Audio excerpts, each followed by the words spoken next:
Hey everyone, Matt from Singletracks here, and today we're doing a little shakedown and comparison test between two different dropper posts. So we have the E13 Vario Infinite dropper post, and we have the PNW Rainier Generation 3 dropper post.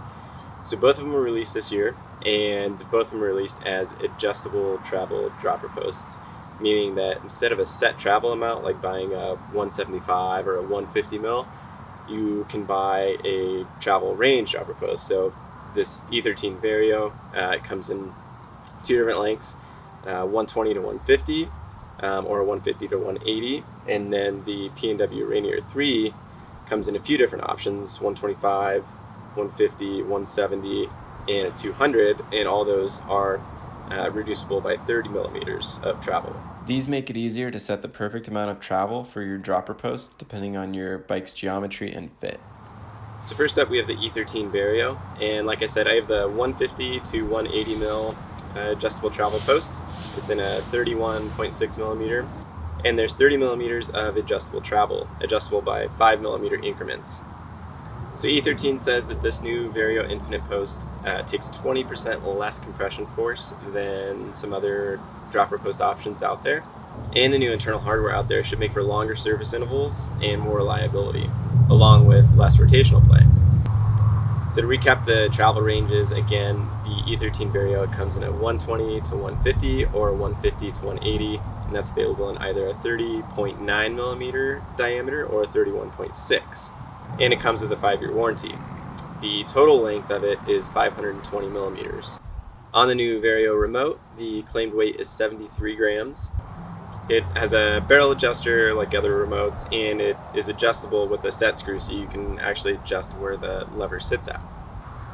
Finally, the trigger itself has some grip tape over it for kind of a racy no-slip feel on it. The remote comes just as a 22.2 millimeter bar clamp, but it is SRAM Matchmaker compatible.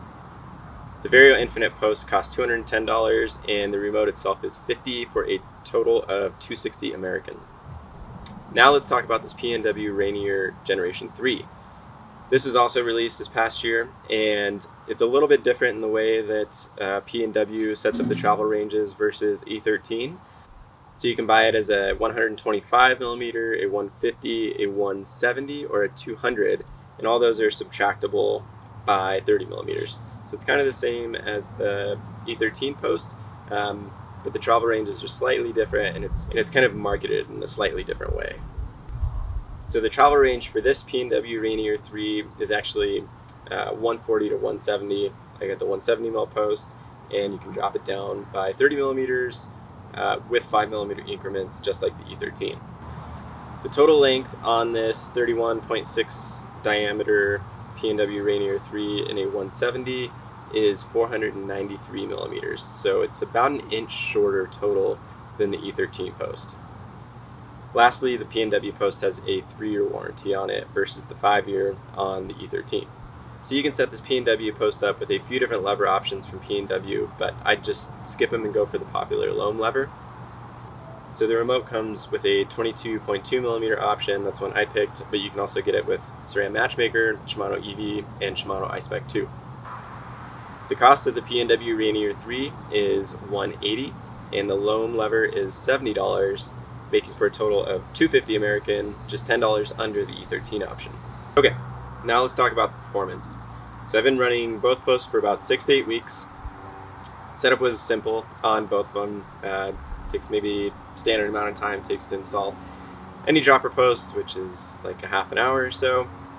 So no major tricks or surprises to get either of them set up. So both the E13 Vario Infinite and the PNW Rainier 3 have been running flawlessly for me.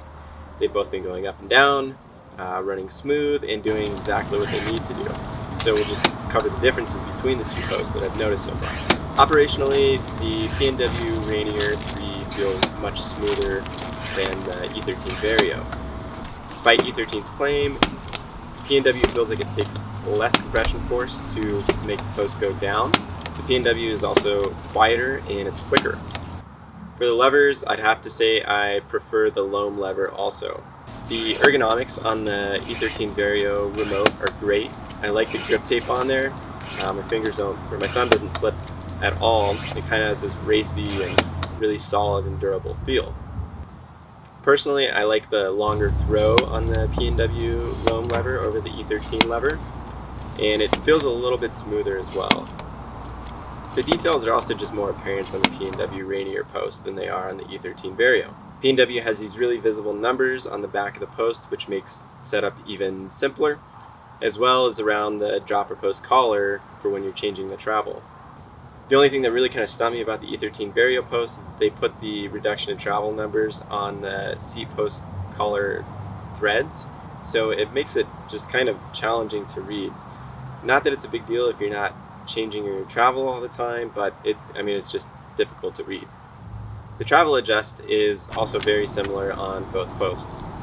Both of them are changed in basically the same way, at least for the user, and they both take about the same amount of time. So you just loosen up these collars, bring the bushing up, change the bushing's orientation, drop the collar back down, thread it around again, and you need to compress the dropper post also before you make that change. Once that's done, thread the collar back on, bring the post back up, and it's shorter.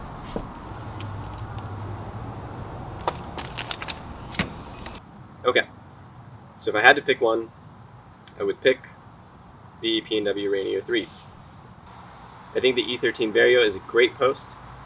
It's been solid for me, it's been dependable. I think racers are going to like that little bit of grip tape and the really solid feel of the remote. The whole post overall just feels very durable, and I haven't had any issues with it whatsoever. The 5-year warranty on the E13 post is also a little bit more attractive than the 3-year warranty on the PNW. But I really like the easy to spot numbers on the PNW Rainier 3 post. It feels like they paid more attention to detail, and the post as a whole is quieter, it's smoother, and it's quicker. Not to mention the PNWs also have a great reputation for reliability. So that's that. Which would you choose? Have you ridden both posts, and what's your experience been? Leave your comments below. So thanks for watching. If you enjoyed it, give us a thumbs up. If you like, subscribe for more, and we'll see you out on the trails.